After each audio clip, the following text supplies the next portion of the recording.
J'ai compris. Ah.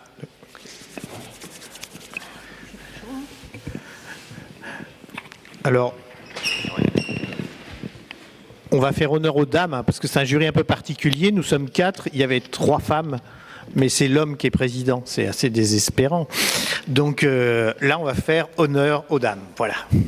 Et ça, c'est décidé par le seul homme. Ça marche, c'est bien, oui. fonctionne pas. Si, Ah oui, d'accord. tu fais pareil. Allez, je laisse. Pour vous arranger. Sinon prenez ça. D'accord. Donc c'est quoi le sujet de... C'était nos... Donc il me semble qu'on est... Alors... Voilà, donc votre regard sur l'ensemble de la sélection et sur votre travail de jury. Waouh, bon, quel programme. Bonjour tout le monde. Ça va, j'espère que vous êtes toujours attentifs et qu'on va pouvoir discuter avec vous parce que c'est une table ronde mais aussi un moment d'échange, je suppose. Moi, j'ai été conviée à ce jury en tant que journaliste et réalisatrice dans l'audiovisuel puisque je travaille à France Télévisions. Et voilà, j'ai découvert de façon totalement profane la production des universités. Et alors, il y a plein de choses qui sont passées dans ma tête au départ, parce que, comment dire, sur l'ensemble des films que j'ai regardés, j'allais dire de façon un peu triviale, il y a de tout. J'ai à boire et à manger. Il y a effectivement des choses qui sont extrêmement, comment dire, très pointues. Il y a des choses qui sont très vulgarisantes. Il y a des choses qui sont très écrites, des choses qui sont très reportages. Donc, il y a une telle profusion de genres que c'est un peu compliqué, en fait, de faire des choix. Donc, je ne sais pas ce qu'en pense ma collègue. Oui, alors j'ai trouvé que c'était très intéressant de discuter avec les collègues du jury parce que effectivement on avait des objets qui étaient tellement différents à la fois dans leur forme et dans leur contenu que la comparaison était difficile et donc on a dû en fait négocier à chaque fois un équilibre entre le coup de cœur initial et puis des raisons, des arguments un petit peu plus rationnels où on a fait ce travail de rationalisation ensemble de nos choix, de nos émotions, de nos préférences. Et aussi en confrontant ces choix à la réalité du terrain, à l'institution universitaire, en essayant de trouver des critères qui pouvaient nous permettre de discriminer les films les uns des autres. Et tout ça n'était pas très évident, mais ça a été extrêmement riche de discuter et finalement pas simple du tout de trouver cet équilibre, parce qu'il y avait des choses qui n'étaient pas forcément parfaites dans la réalisation, mais qu'on trouvait très, très émouvantes ou très touchantes, ou qui avaient quelque chose, une certaine fraîcheur ou une originalité. Et puis il y avait des choses très accomplies sur le plan formel. Voilà, et donc c'est compliqué quoi, d'avoir la jauge. Alors c'est peut-être parce que c'est une première édition de ce festival, et que donc pour l'instant les catégories sont assez ouvertes et que à l'intérieur de ces catégories, films pédagogiques, films documentaires et films de communication, on a reçu des choses qui étaient extrêmement hétérogènes. Donc on s'est aussi demandé peut-être comment on pouvait faire pour que la prochaine fois ça soit plus simple, disons, de discriminer les films les uns des autres. Oui, bon. Je vais le faire comme ça. Oui, non, c'est pas pratique. Hop. Non, juste pour... je crois que ce qui vient d'être dit est important sur, effectivement, un peu la manière dont un jury peut être... travail d'abord, puisque nous avons, nous aussi, visionné avant de se rencontrer physiquement dans une même salle sur une journée entière. Hein, donc, nous avions regardé tous, chacun de notre côté, les films. On en avait regardé les 18 films. Et voilà, il y a le coup de cœur. Et je dirais, ça fonctionne. C'est pas qu'au Festival du film Ansia. Hein, à titre personnel, j'ai participé au Festival Travelling à Rennes, au Festival de Cannes pour le prix de l'éducation, etc.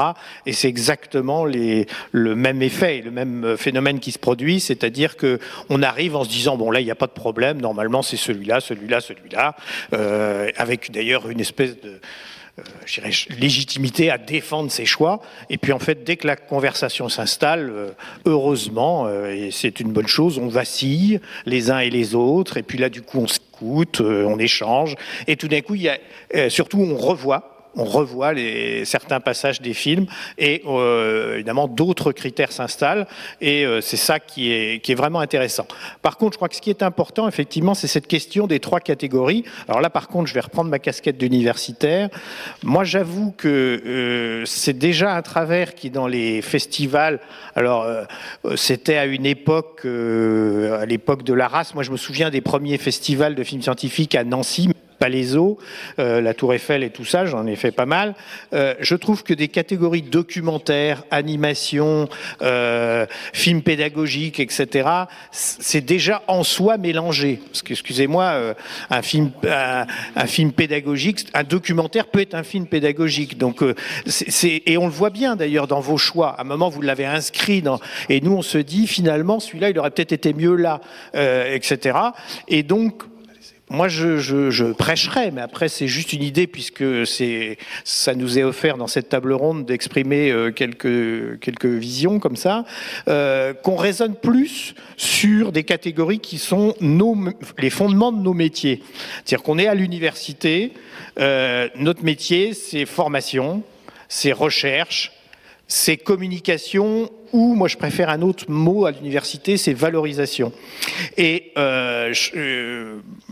je trouve que du coup, si on classe après dans ces catégories, mais quel que soit le genre, au moins on a, pour le jury et pour vous, on sait dans quel cadre on a fait un document. On l'a fait dans le cadre de la formation, ça peut être un documentaire, ça peut être une captation pédagogique, une manipulation, etc. Ça me paraît pas grave. Au moins, parce que vous voyez en termes, puisque vous avez posé des questions, c'est destiné à qui? C'est réalisé dans quel cadre? C'est pour quel public, etc. On voit bien que c'est ces éléments-là qui sont importants pour objectiver un peu le travail, indépendamment, puisque j'ai entendu parler de ça, des qualités filmiques qui sont, c'est vrai pour le film, pour un festival de films, essentielles. Mais ça traverse l'ensemble des catégories. Mais en tout cas, je trouve que là, il y a peut-être un élément à réfléchir. La spécificité d'un festival de films universitaire ou enseignement supérieur, c'est effectivement des métiers ou des objectifs différents, objectifs encore une fois pédagogiques, recherche, valorisation, et ce serait peut-être plus simple pour avoir, même si du coup les produits seraient très différents par catégorie, pour avoir comme ça une autre entrée pour le jury. En tout cas, c'est comme ça que je l'ai ressenti.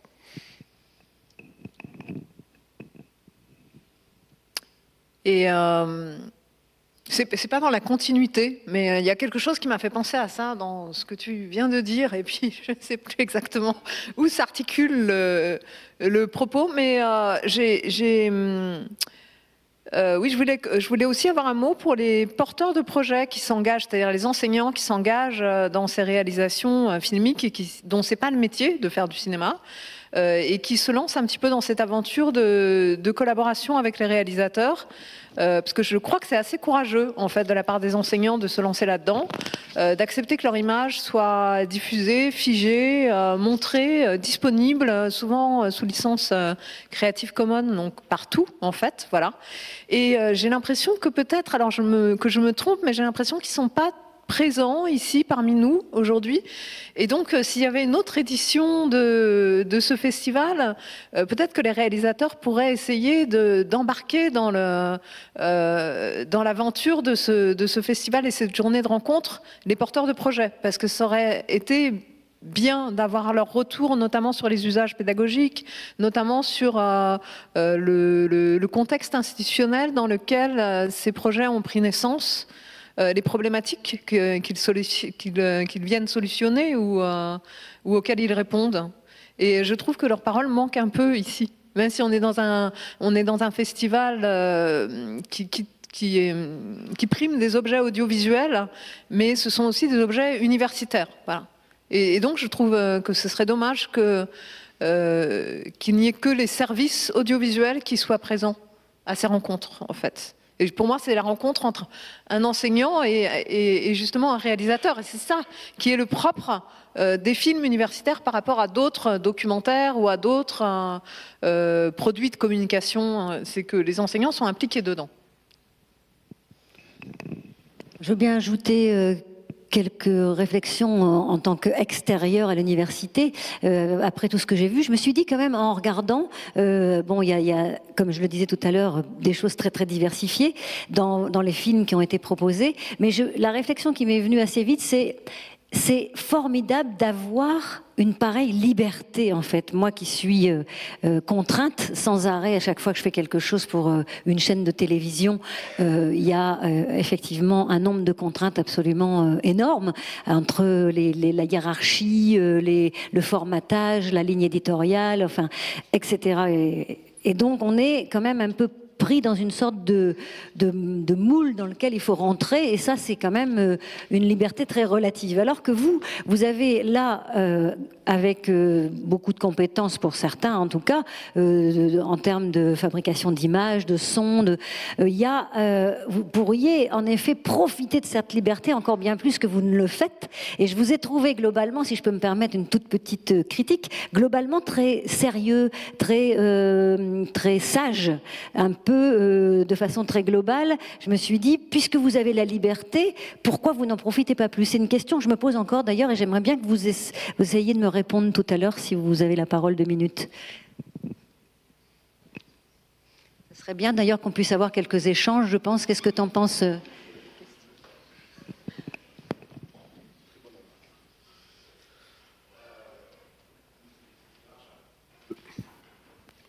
Oui. Alors, la liberté à l'université, elle est quand même hyper restreinte. D'une part, si on fait trop fun, on nous dit on est une université, il faut être sérieux. D'autre part, on a un cadre particulier qui est un cadre administratif. Et je pense que la télévision est beaucoup plus souple que nous, en termes administratifs. Je rentre pas dans les détails, mais pour se déplacer, c'est quelque chose de très compliqué chez certains.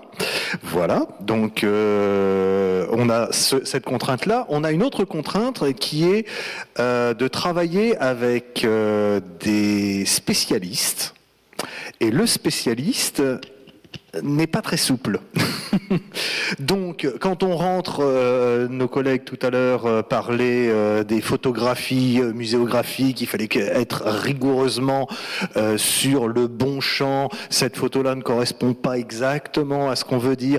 Eh bien, quand on a affaire à des spécialistes dans un domaine, on a beau être réalisateur, d'avoir un point de vue de réalisateur, eh bien, il faut batailler parfois pour essayer de se faire entendre. Et quelquefois, on perd. Voilà. Oui, c'est effectivement parce qu'on sent qu'il y en a qui ont envie de faire des choses. Ça se sent dans plusieurs. Et j'ai vu, enfin, je vais peut-être pas en citer, mais j'ai le souvenir de celui sur les 5 secondes là. Et je me suis dit, mais là, il y a une volonté d'écrire 5 secondes. Ma thèse en 180 Ma thèse en 5 secondes. 180. Ma thèse en 180 secondes en 5 secondes. Voilà. Donc, je sentais qu'il y avait vraiment un désir de casser les codes, d'aller dans quelque chose d'autre, et que c'était peut-être, comment dire, un peu difficile dans un contexte universitaire de passer ces idées-là. Et je le regrette pour tous ces gens qui peuvent pas exprimer leur créativité. Donc, j'ai envie de dire aux organisateurs, ouvrez vraiment une case créativité, j'allais dire carte blanche. Oui, ça c'est effectivement un élément très important. Alors moi j'avais pensé aussi à la catégorie teaser, mais je trouve que plus ouvert que ça, c'est-à-dire la catégorie créativité, tout simplement, c'est totalement ouverte. Par contre, ce qui serait intéressant, c'est de dire de produits de moins de 5 minutes, parce que si on voit bien, non mais ce qui est important, c'est d'avoir un genre quand même un peu calibré, etc. Un peu le pendant des films de communication qui ont ce côté institutionnel, très cadré, etc. On pourrait avoir effectivement des productions, alors on peut l'appeler carte blanche, créativité, vous cherchez un titre, mais en tout cas pour rentrer des produits où là, ce serait vraiment la dimension créative qui serait prise en compte, indépendamment du public. Voilà. Mais je crois que dans les universités, alors si dis ça, alors certains me connaissent, hein, le CREA a joué à cet exercice-là à plusieurs reprises. On a même un de nos petits films comme ça qui a été acheté par Canal+, comme quoi, et d'ailleurs heureusement ça nous a sauvés, hein, parce que je vous dis pas vis-à-vis de notre administration, vu le délire qu'on avait fait ce jour-là, pour justifier que c'était présenté sur tout un tas de cas de télé, on a eu un peu de mal. Mais heureusement Canal+ l'a acheté. Donc ça a même rapporté de l'argent à l'université. Donc voilà, après c'était classe. Donc on a pu en refaire quelques-uns comme ça. Ils n'ont pas tous été achetés. Et voilà. Mais je pense que c'était des 2 minutes. Hein. C'était donc des choses effectivement très... Je pense que ce format-là pourrait être une autre entrée intéressante. Je vais rebondir sur les catégories et puis on va conclure parce qu'il faut qu'on enchaîne sur la suite du programme. Sur les catégories, pour vous dire... Oui. En fait...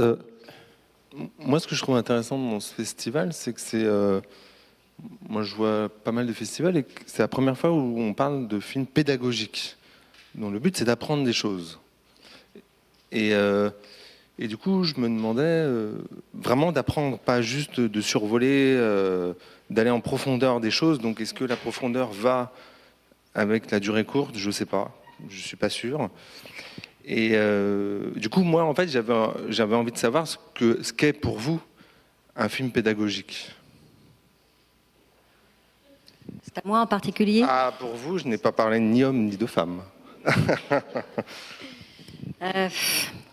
Moi, je crois que tous les films sont pédagogiques. De fait, dans chaque catégorie, il y a de la pédagogie. Je veux dire, pédagogique, ça voudrait dire faire... Comment dire, comprendre un concept à quelqu'un. Est-ce que c'est ça que vous mettez dans pédagogie? Si c'est ça,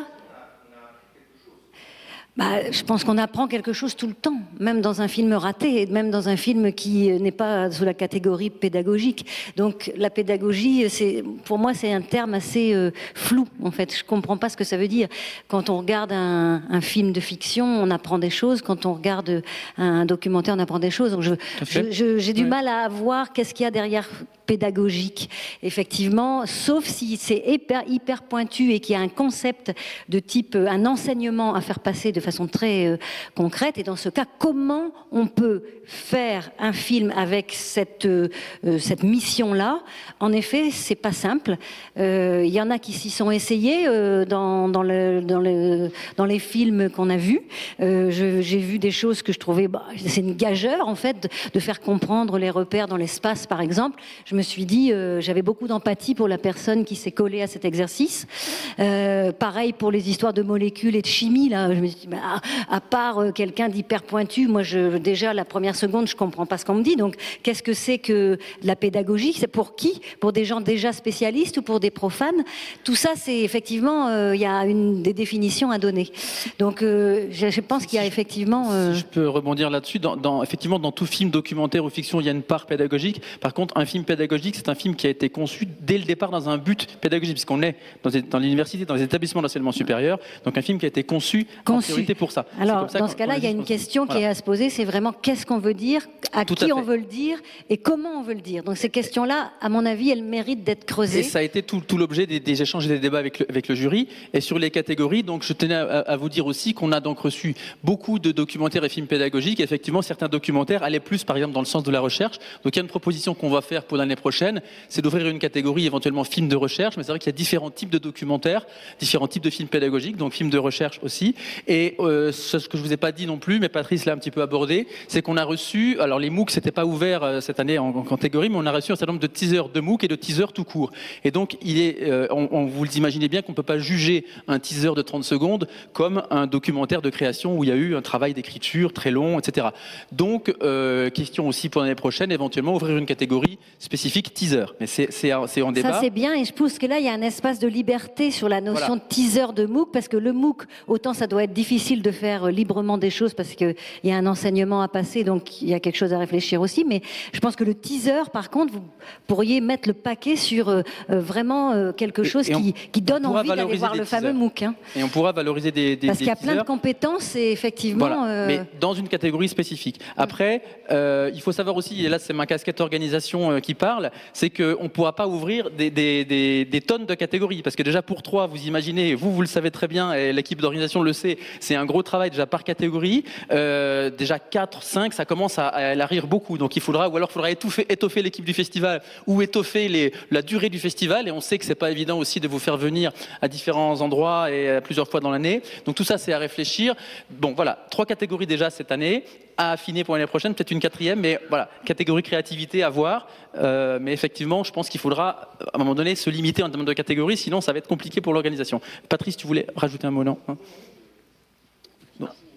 Voilà. Donc on va alors, très rapidement parce qu'il faut qu'on enchaîne, mais je te laisse terminer. Voilà. Je vais juste te dire que la catégorie documentaire, dans le cadre d'un film, d'un festival comme Anstia, c'est un peu un terrain glissant parce que qu'est-ce qu'on entend par là? Donc on n'a pas tant cherché, je dirais, les films pédagogiques parce que c'est pareil, c'est un objet large, comme ça a été parfaitement expliqué.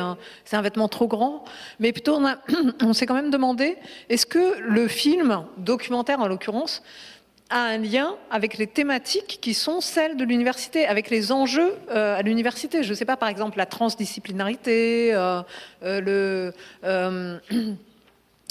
enfin voilà, il fallait qu'on s'est demandé, en fait, qu'est-ce qu'ils ont d'universitaire, ces films?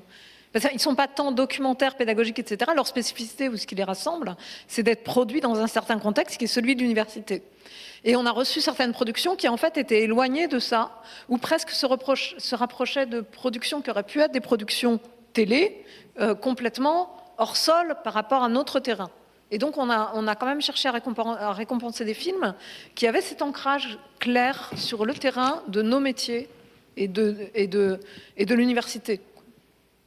Et pas seulement un bon documentaire, qui pourrait très bien faire l'objet d'une production télé ou d'une diffusion télévisuelle, quoi. Tout à fait. Et on va conclure. Je tiens juste à préciser pour tous les producteurs audiovisuels, la catégorie de cette année, documentaire, on entendait vraiment par là un travail de création avec, par exemple, un ingénieur pédagogique, un scénariste, etc., un travail long de création, alors que film pédagogique, c'est un film directement lié à un aspect pédagogique immédiat et donc qui n'a pas le travail du documentaire de recherche. C'est un petit peu ça la différence. Voilà.